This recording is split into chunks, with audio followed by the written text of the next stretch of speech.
Julgamentos do Supremo Tribunal Federal, sessões dos dias 27 e 28 de fevereiro de 2013. É o Plenárias que está começando agora.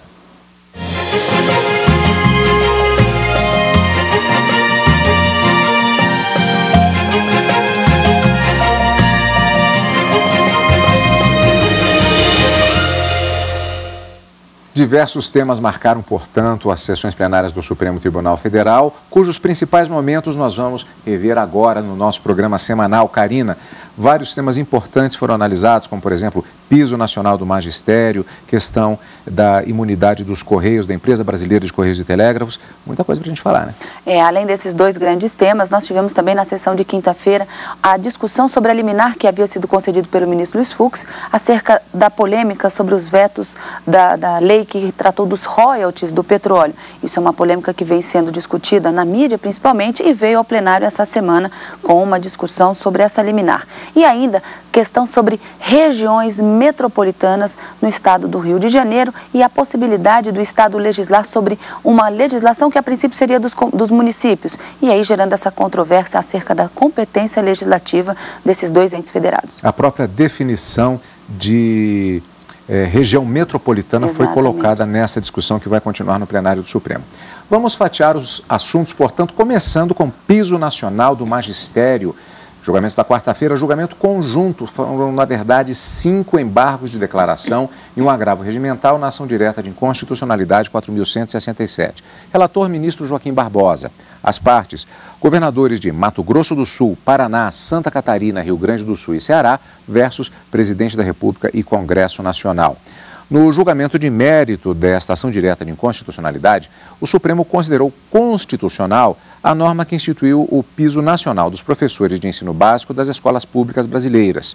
A ação direta de inconstitucionalidade foi ajuizada no ano de 2008 pelos governadores dos estados citados, contra os artigos 2º, 3º e 8º da Lei 11.738, de 2008, a Lei do Piso Nacional do Magistério Público. Em abril de 2011, por maioria de votos, os ministros entenderam que a União tem competência para dispor sobre normas gerais relativas ao piso de vencimentos dos professores da educação básica, como forma de utilizá-lo como mecanismo de fomento ao sistema educacional e valorização profissional, e não apenas como instrumento de proteção mínima ao trabalhador. Karina, o que pretendiam os embargantes nesses recursos? Há vários embargos de declaração e ainda 5 embargos de declaração e ainda um agravo regimental na ação direta de inconstitucionalidade. Nesses embargos de declaração, nós devemos lembrar que eles servem para esclarecer algum ponto da decisão que tenha ficado alguma dúvida ou para sanar alguma omissão que os ministros tenham deixado de se pronunciar. Para o ministro Joaquim Barbosa, o intuito de todos esses recursos tinha um caráter meramente protelatório, numa tentativa de que esses estados não cumprissem a lei e evitassem ao máximo de pagar o piso estabelecido pela legislação. Mas, de acordo com os estados, o que se buscava com os embargos de declaração, na verdade, era que fosse concedido a eles um prazo de 18 meses a contar da publicação do acórdão do julgamento destes embargos que foram julgados essa semana, para que eles pudessem fazer uma previsão orçamentária e, com isso, organizar os seus próprios cofres para fazer o pagamento com base no que a lei determinou. Então, a ideia era como se fosse concedida a eles uma moratória, um prazo maior para a organização interna dos seus cofres públicos e aí, efetivamente, fazer o pagamento desse piso estabelecido por lei nacional. E vamos direto ao final do voto do relator, ministro Joaquim Barbosa. Conforme registrado ao longo dos debates realizados durante o julgamento do mérito, a criação do piso do magistério da educação básica previu o prazo de adaptação para os entes federados, segundo discussão realizada no foro adequado, ou seja, no Congresso Nacional. O acolhimento da proposta feita pelo Estado do Rio Grande do Sul para que o Supremo Tribunal Federal estabeleça outro prazo de adaptação, colocaria por terra toda a negociação política cuja legitimidade nunca fora posta em dúvida. Ante o exposto, eu não conheço do recurso interposto pelo Sindifor, rejeito os recursos interpostos pelos governadores dos estados de Rio Grande do Sul, Ceará e Santa Catarina, e determinam a correção do erro material já apontado, trocando as expressões ensino médio por ensino base e propondo à Corte que a ata de julgamento seja modificada para registrar que, aspas, a ação direta de inconstitucionalidade não foi conhecida quanto aos artigos 3º e 8º da Lei 11.738 de 2008, por perda superveniente de seu objeto, e na parte conhecida que ela foi julgada improcedente. Fica prejudicado o agravo regimental interposto pelo governador do estado do Rio Grande do Sul, também por perda de objeto. Esse é o meu voto. Karina, resultado final. O pedido foi atendido? Veja, embora os embargos tivessem sido julgados parcialmente procedentes, a moratória que os estados buscavam não foi atendida. Mas, de fato, houve um esclarecimento e daí a procedência parcial dos embargos de declaração, como até mesmo sustentou a ministra Carmen Lúcia. Esclareceu-se que, a partir de que momento, então, o piso nacional dos professores passa a valer e ser obrigatório? A partir do julgamento de mérito da ação direta de inconstitucionalidade que aconteceu no dia 27 de abril de 2011. Então, a partir daquela data, os estados já deveriam começar a pagar o piso nos termos da legislação.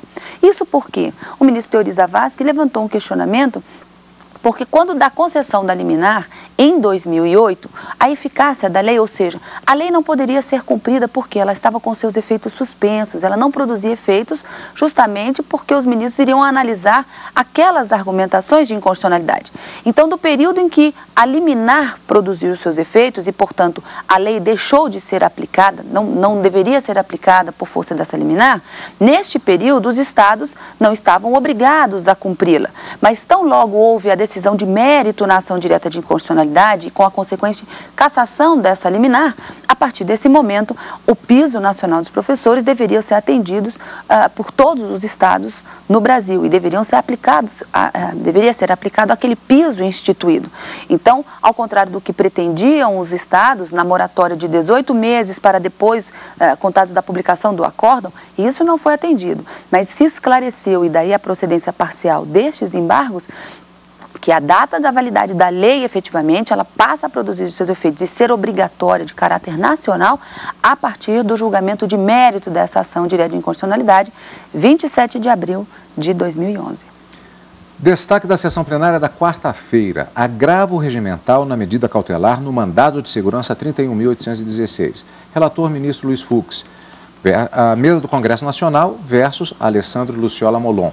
Segundo o pedido inicial, a presidente da República sancionou parcialmente o projeto de lei 2.565 de 2011. Foi convertido na lei 12.734 de 2012, propondo modificações nas regras de distribuição dos rendimentos devidos em função da exploração de petróleo, gás natural e outros derivados, isso entre os entes da federação. Está se falando dos famosos royalties do petróleo. Em consequência, encaminhou ao Congresso Nacional mensagem para apreciação do veto parcial. Em sessão do Congresso, foi aprovado o requerimento de urgência para a tramitação do veto parcial. Karina, houve pedido de liminar para determinar a mesa diretora do Congresso Nacional que se abstivesse de deliberar sobre o veto parcial antes da análise de todos os vetos pendentes com prazo de análise expirado em ordem cronológica do recebimento da respectiva comunicação. 3.000 vetos na fila à frente da questão dos royalties. O principal argumento nesse agravo regimental era de que com essa decisão do ministro Luiz Fux, o Congresso Nacional teria que parar as suas deliberações legislativas. Ele concedeu a liminar. Ele concedeu a liminar para obstar que este veto fosse analisado em detrimento de tantos outros que estavam ainda pendentes de análise. E por isso a concessão para obstar essa votação. Mas a alegação da mesa do Congresso Nacional era de que isso estaria, de uma certa forma, usurpando ou então impedindo que o Poder Legislativo exercesse a sua função típica. E com isso veio até o Supremo Tribunal Federal, via agravo regimental, justamente para provocar uma manifestação do plenário do Supremo Tribunal Federal e verificar se mantinha-se a decisão do ministro Luiz Fux e, com isso, a necessidade de se deliberar sobre os demais, os mais de 3.000 vetos que estavam aguardando na pauta, ou que pudesse deliberar sobre esse veto e, no segundo momento, analisar essa circunstância. Pois é, e o ministro ministro relator Luiz Fux votou no sentido de negar provimento ao recurso. O relator, portanto, votou no sentido de manter a liminar deferida por ele em dezembro de 2012. Trouxe esse agravo regimental, de certa forma, recente para apreciação pelo plenário do Supremo Tribunal Federal, porque o ambiente precisava da mediação do Supremo Tribunal Federal. É nossa função, é nossa tarefa. Garantirmos a governabilidade, garantirmos a rigidez das instituições. E nos momentos que antecederam a isso, e logo depois da liminar, ouviu-se uma expressão, não, a liminar coloca o parlamento de joelhos. Não é isso, senhor presidente. O que a liminar, no meu modo de ver, essa decisão, ele coloca o parlamento de pé, ao lado dos demais poderes, para que se possa cumprir o desígnio do Estado democrático de direito, tal como é a promessa da Constituição. Essa decisão, ela tutela o Poder Legislativo, relembrando do seu poder que a Constituição consagrou, e protege o Poder Executivo, porquanto, muito embora não esteja em discussão, Sua Excelência, Presidente da República, lavrou um veto de extrema juridicidade, certamente aconselhado pelo seu corpo jurídico, capitaneado pelo ministro Adams, que é o advogado-geral da União. Senhor presidente, se a Corte entender que eu deva prestar outros esclarecimentos, assim o farei, mas eu considero que cumpri o prazo razoável que Vossa Excelência me concedeu e eu estou, então, mantendo a minha liminar e negando o provimento ao agravo regimental. Já na segunda parte da sessão de quarta-feira, o primeiro a votar foi o ministro Teori Zavascki, e foi ele quem abriu divergência. Vamos rever. Não se mostra compatível com o sistema brasileiro de controle de constitucionalidade a utilização de mandado de segurança como instrumento, como puro e simples instrumento de controle preventivo de constitucionalidade formal ou material, de atos normativos, ainda mais quando o impetrante não detém legitimidade para provocar o controle sucessivo da legitimidade desses atos. Quer dizer, aqui não se agregou a alegação de ofensa ao processo constitucional nenhuma violação à prerrogativa individual, ou a direito subjetivo, ou a violação de minoria parlamentar. A pretensão, ou vamos dizer assim, um interesse jurídico, ou o direito público subjetivo de ver leis aprovadas segundo o processo constitucional, isso não é prerrogativa de nenhum parlamentar, isso é prerrogativa de toda a sociedade. O que eu quero dizer é que não é uma prerrogativa típica de parlamentar. Em suma, há substanciais razões para acreditar que no julgamento definitivo do presente mandado de segurança, o impetrante não obterá do tribunal o atendimento da pretensão nos termos como deduzido na inicial e antecipada liminarmente, com esses efeitos retroativos. Assim, a improbabilidade de êxito retira da impetração o indispensável requisito da verossimilhança, sem o qual a medida liminar não pode ser deferida.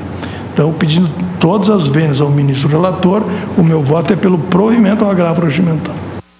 Karina, e esta divergência colocada pelo ministro Teori Zavascki acabou sendo, por maioria, a tese vencedora, ou seja, derrubou-se a liminar concedida inicialmente pelo ministro Luiz Fux. Cassada a liminar concedida pelo ministro Luiz Fux. A ministra Carmen Lúcia fez uma observação também durante o seu voto, no sentido de que não estavam presentes os requisitos que ensejam a concessão da liminar, ou seja, o chamado fumus boni iuris e o periculo in mora, o perigo da demora e a fumaça do bom direito. Isso por quê?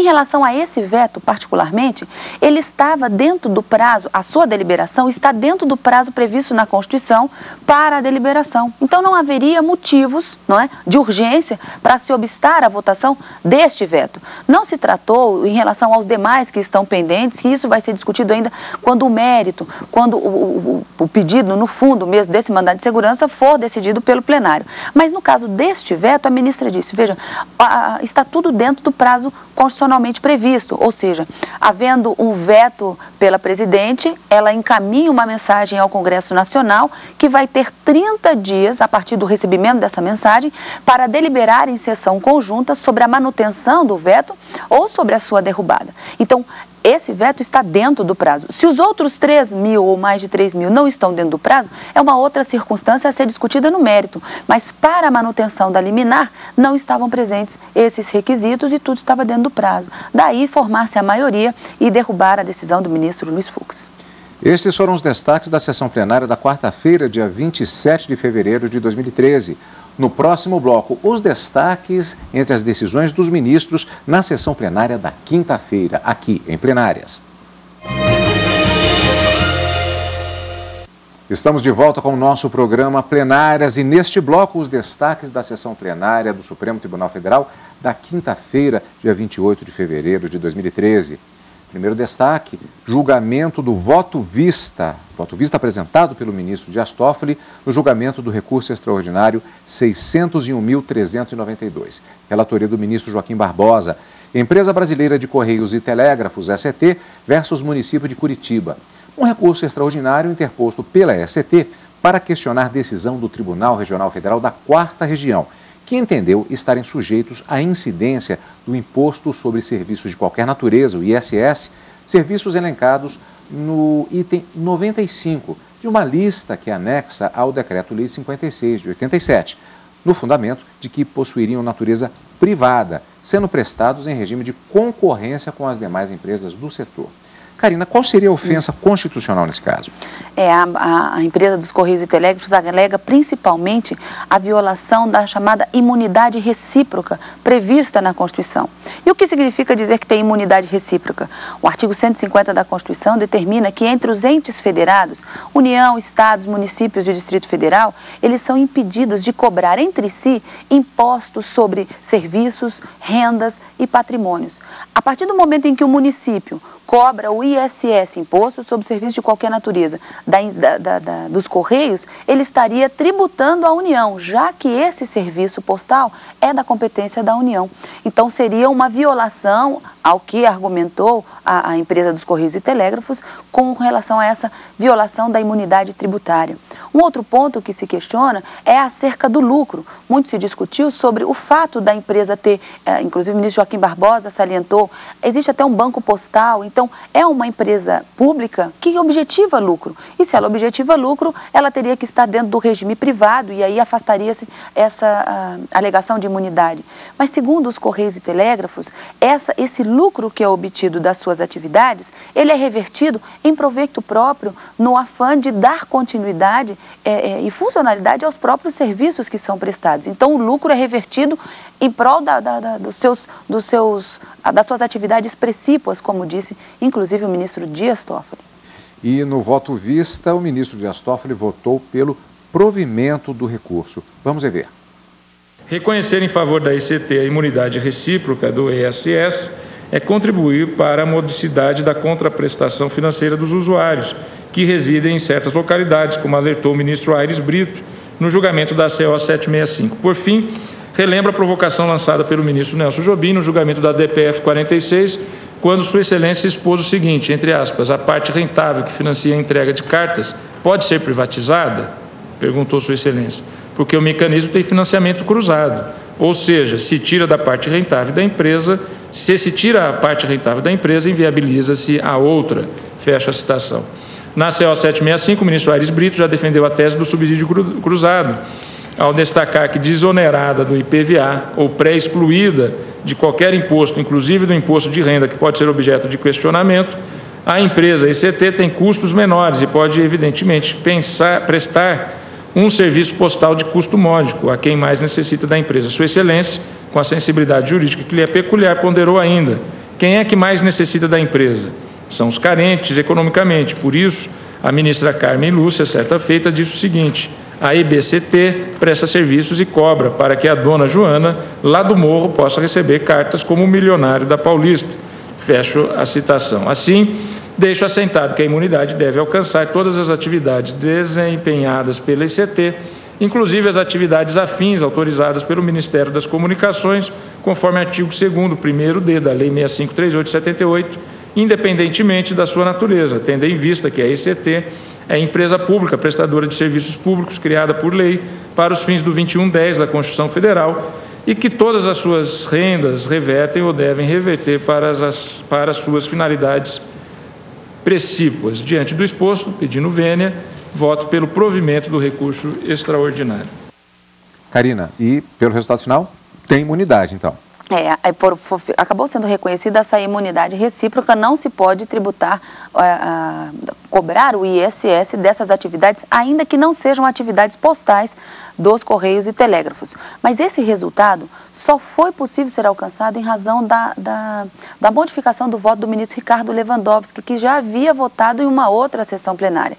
E isso foi crucial para se modificar a maioria que já havia sido formada em relação à improcedência do recurso e talvez a manutenção dessa cobrança. Mas com essa modificação do voto, com essa evolução do voto do ministro Ricardo Lewandowski, acabou se formando uma maioria de 6 ministros para se confirmar a imunidade dos Correios e Telégrafos em relação à tributação do ISS, ainda quando as suas atividades não forem postais.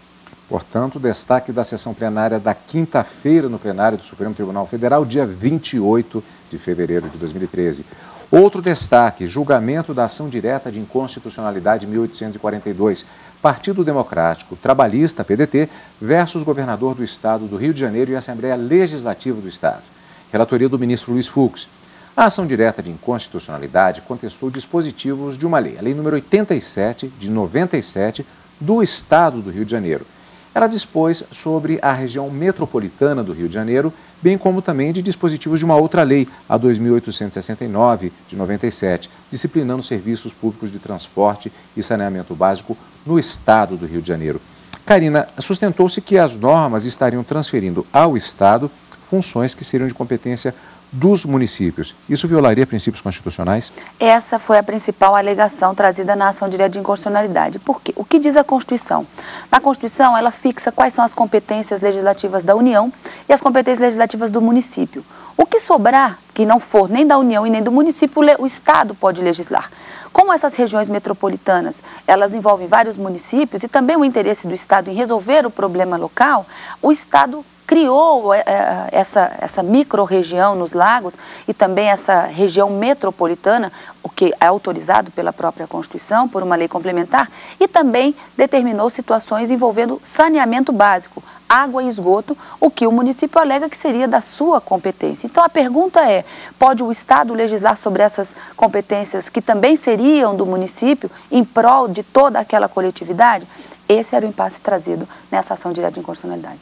E para se entender o processo de evolução dos chamados aglomerados urbanos, surge em plenário o conceito exatamente de região metropolitana, porque isso foi colocado pelo ministro Ricardo Lewandowski exatamente no embasamento do respectivo voto.